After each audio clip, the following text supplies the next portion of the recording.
shouldn't be doing every single thing in their power to decimate our healthcare system.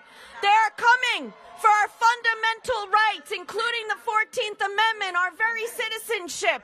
Just yesterday, they fired 10,000 workers from Health and Human Services.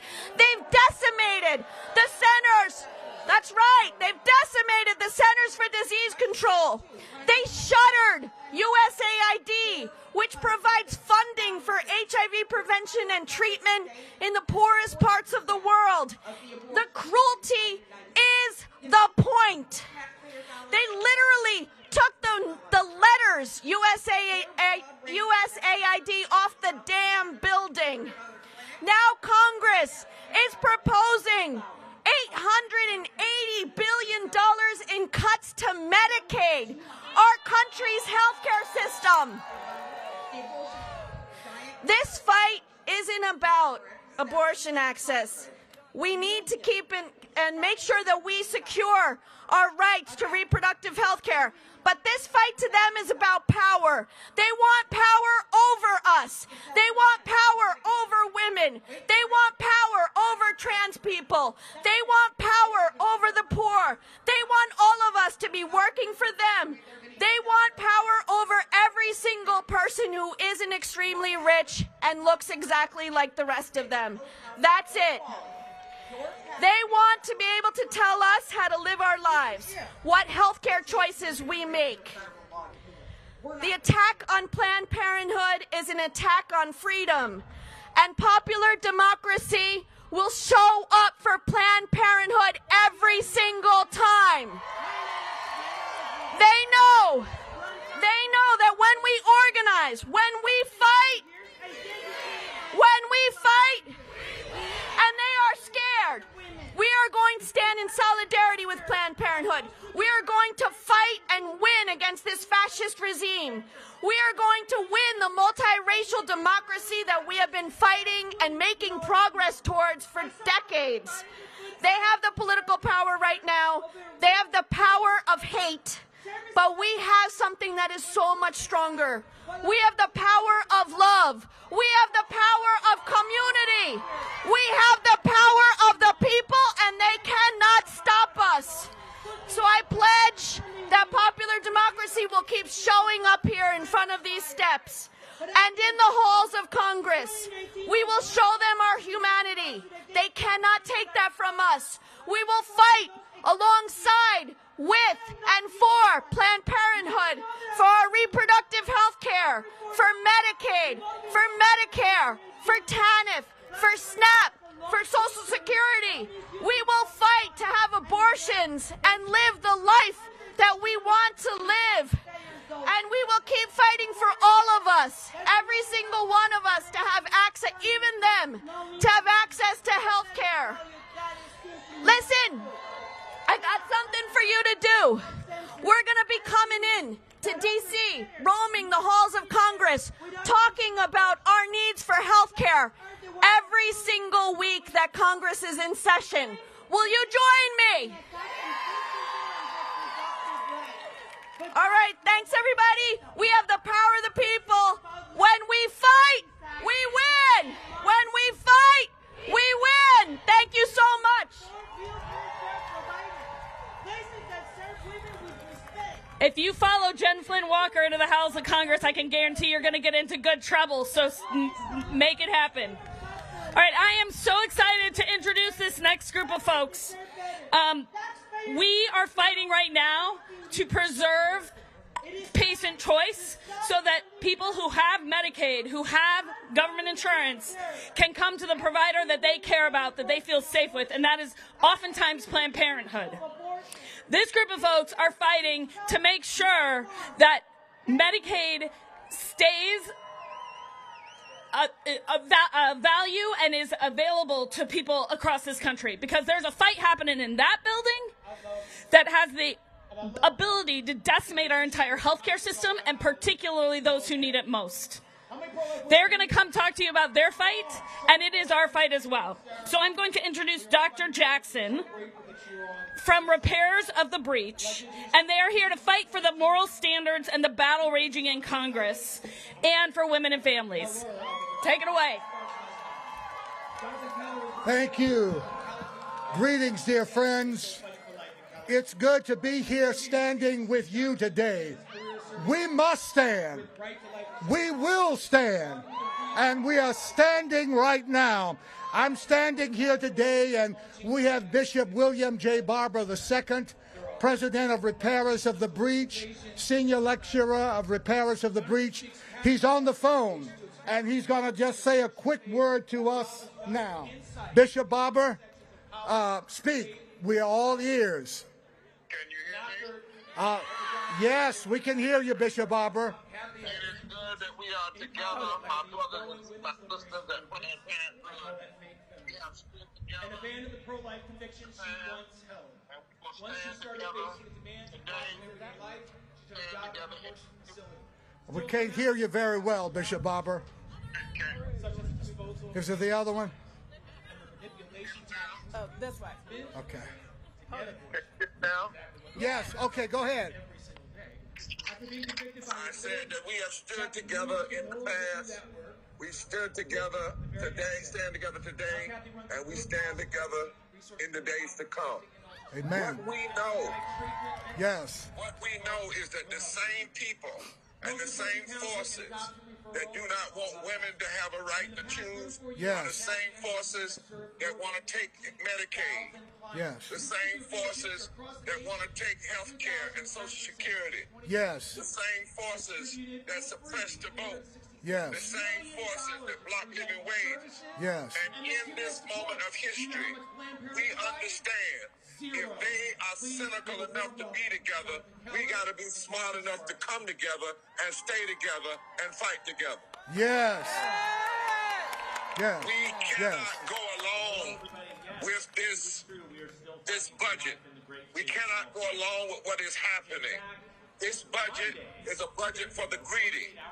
It is a budget for taking. Yes. It is a shameful thing when the only thing that the president and Speaker Johnson and Senator Hume and Musk can think about is taking. Yes. How much can they take from children? How much can they take from women? How much can they take from the LGBTQ community? How much can they take from seniors? How much can they take from workers? Where we are here today to say the taking stops. You will not take our America. You will not take our democracy. The taking stops.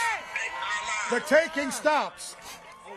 Lastly, we want you to know that this funding of this budget Yes. is about war and militarism and Yeah. tax breaks for the greedy, tax breaks for those who already have more than enough. I want you to know I can't get there if we're on the podium, but we are together in this movement.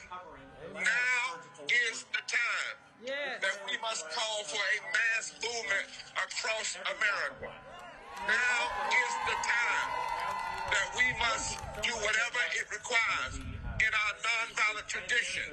If we have to sit in, let's sit in. If we have to march, let's march. Yes. If we have to engage in nonviolent civil direct action and disobedience, let's do it. Yes. Our future is worth it. We must do collective action together. We will not let this democracy fail on our watch. Are you ready to stand together? Yes. Are you ready Yes. to stand together? And remember this, Trump and Musk want to be kings, but the only way they can be a king is if we bow. How many of you would declare bowing is not in my DNA? My knees do not bow to tyrants. My knees do not bow to those who want to rule over us. My knees only bow to God. My knees will not bow. And at this moment, will you look at your neighbor and say, stand? Stand. Not bow. Stand. Stand. Bow. Stand. Stand. Bow. Stand. Stand. Stand. Stand. Do not bow. Do not bow. bow. Do not bow. Do not bow. Do not bow. Do not bow. Do not bow. Do not bow. We're standing and we're not bowing. Wannabe kings can only be kings if the people bow. And we are not bowing. We are standing. We will be standing here, faith leaders, moral leaders, every first Wednesday of the month. Every first Wednesday of the month, we will be here standing because we will not bow. We will not bow. I'm going to invite John Kavanaugh from the Institute of Policy Studies to come and share a word with us, and will be followed by an impacted person who will share a brief word. John. Thank you, Alvin. Thank you, Bishop Barber. Thank you, Planned Parenthood. Today, we join forces with all of you at Planned Parenthood, and we invite you into a fight central to the rights of all women, the fight for a moral budget. The federal budget of every nation on earth is a deeply moral document. It decides who eats, who is healthy, and what vital programs are sacrificed for the war budget. The battle for the budget sets the moral tone for a nation's soul, and that battle has begun here in the richest nation on earth. It's our honor at the Institute for Policy Studies to work with Bishop Barber and Repairers of the Breach. We have a joint report, The High Moral Stakes of Policy Battles Raging in Washington. Today we release the appendix on women and children. It's a giant warning cry to all of us. As we stand here today, as Representative Presley said, 435 members of Congress in that building across the street have begun the process for a budget that will cut and endanger health insurance for 36 million people by cutting Medicaid. Nearly 1 in 5 women, almost half of all children rely on Medicaid or its children's health insurance program. Shame. The cuts will risk hunger for 40 million recipients of food stamps. It should It should shock the nation that 40% of those who receive food stamps are children, and 63% of the adult beneficiaries are women. Why these draconian cuts? These cuts to social programs will fund more tax giveaways to the wealthy, including America's 813 billionaires, 85% of whom are men.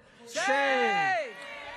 As we stand here today, President Trump and Elon Musk Doge have ordered actions to cut funding for the National Institutes of Health, its research on health disparities, including black maternal and fetal health. NIH officials have been told to deny funding for programs that mention women. Shame.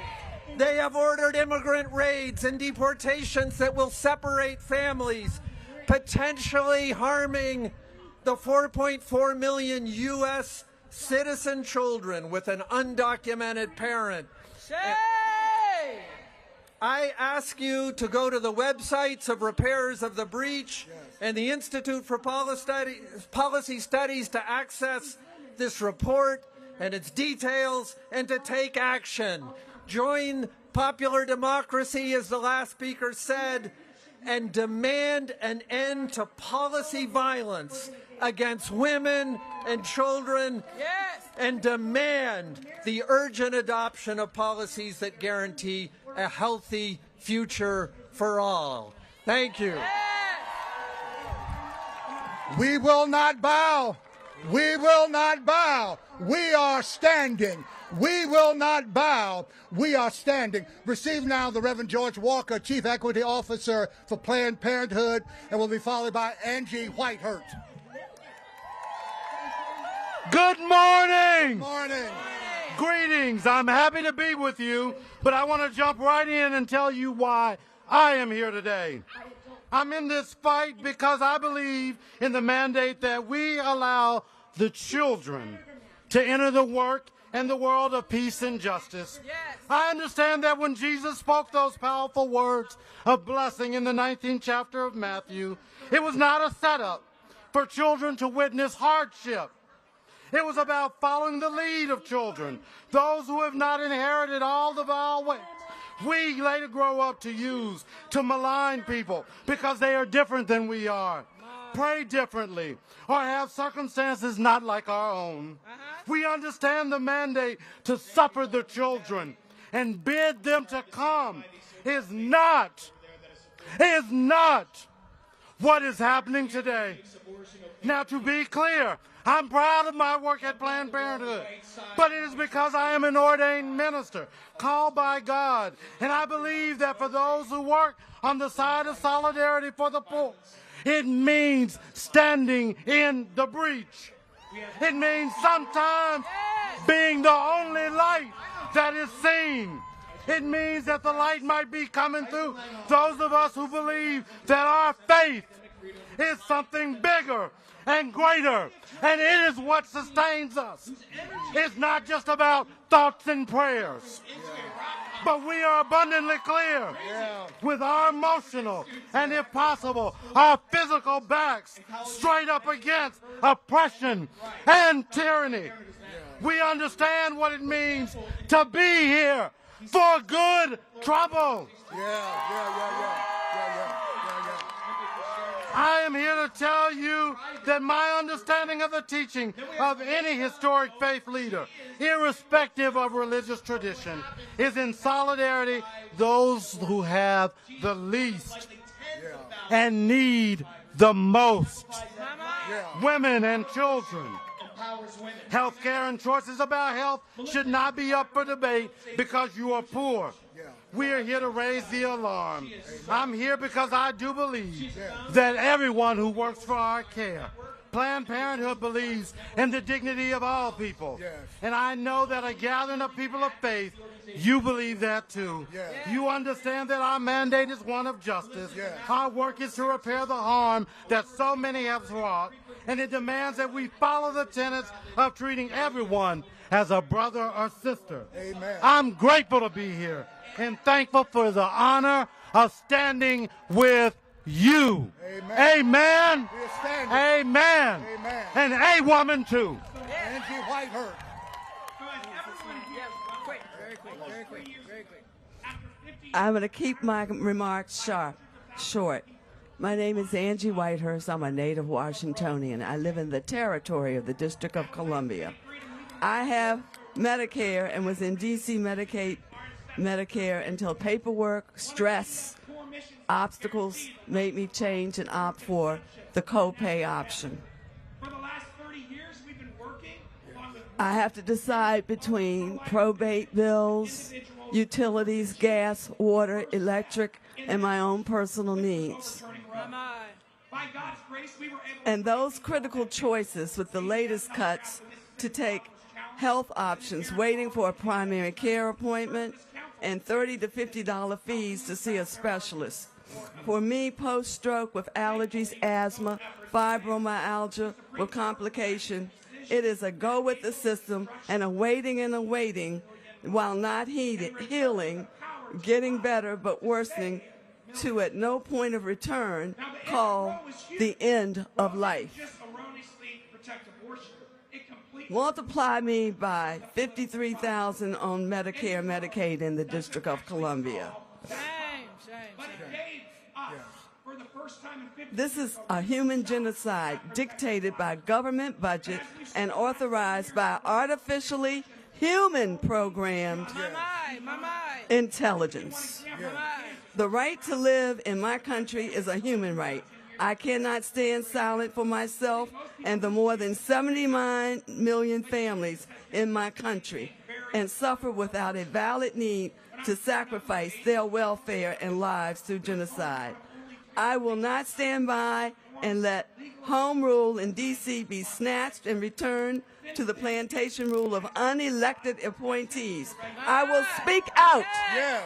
I ask every individual to stand with me, not just for me, but together as one for all of us. Stand for life, health, and well-being of every human being. Keeping health care, Medicaid is my right.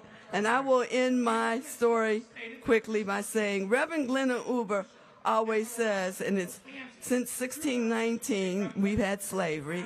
That's true. Okay. And she says, enslaved, yes, but not slaves. My mind is free, and so is yours. We will stand to keep America together. Thank you. We will stand. Dr. Hannah Broom, Paris of the Breach. Hello, everyone. That was great. We will not bow. We will not bow. I'm Reverend Dr. Hannah R. Broom, Director of Religious Affairs for Paris of the Breach.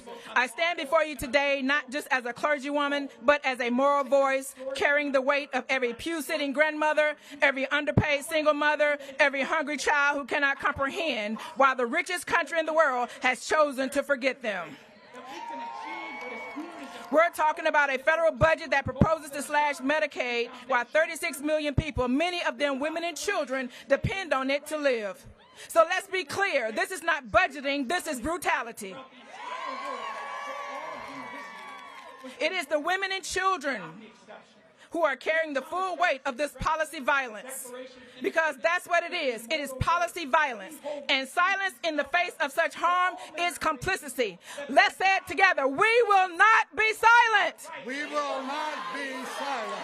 This budget is a betrayal of every sacred tradition that teaches us to care for the widow, to care for the orphan, to care for the stranger, to care for the poor. See, you don't need to be a Christian to hear the warning of the prophet Isaiah when he says, woe to those who make unjust laws. You only need a conscience. So to us, this document that we're talking about, this budget that they're passing, I believe in a greater power than Congress. I believe not only in the power of the pulpit, but I believe in the power of the people.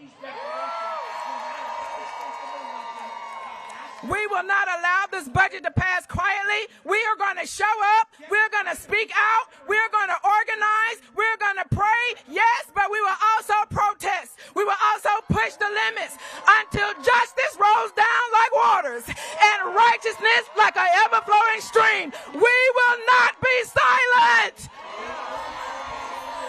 Forward together. Not one step back.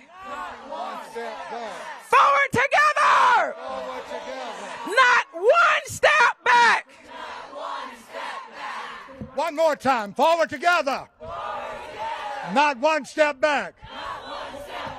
One last thing. Text moral to 32846. Text moral to 32846. Repairers of the breach.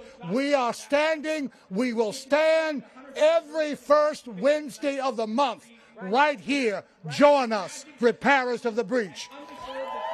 Forward together. However submerged it may have become beneath the floods of negative experience. Dobbs is to the pro-life movement what the Emancipation Proclamation was to the Civil Rights Movement. It was the first step in establishing a legal framework upon which we as citizens can now go fight to obtain the promise of life, liberty, and the pursuit of happiness for every human being. All right.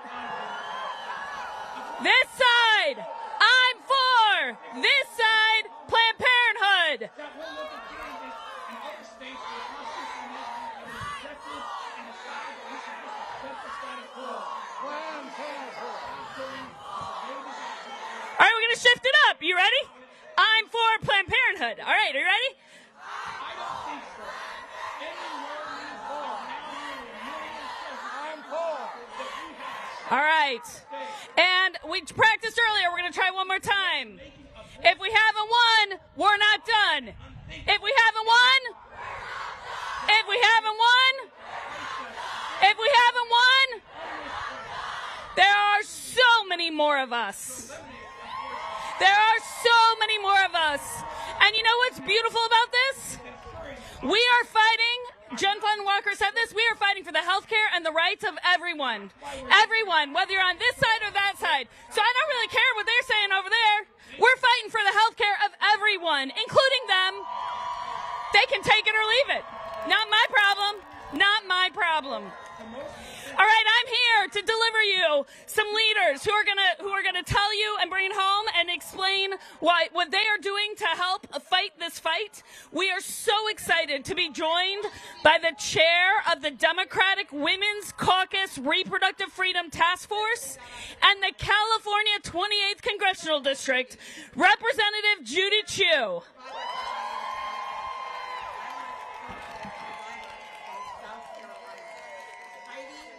I'm Congressmember Judy Chu, and I'm the author of the bill that will restore Roe versus Wade in every zip code of this land, the Women's Health Protection Act.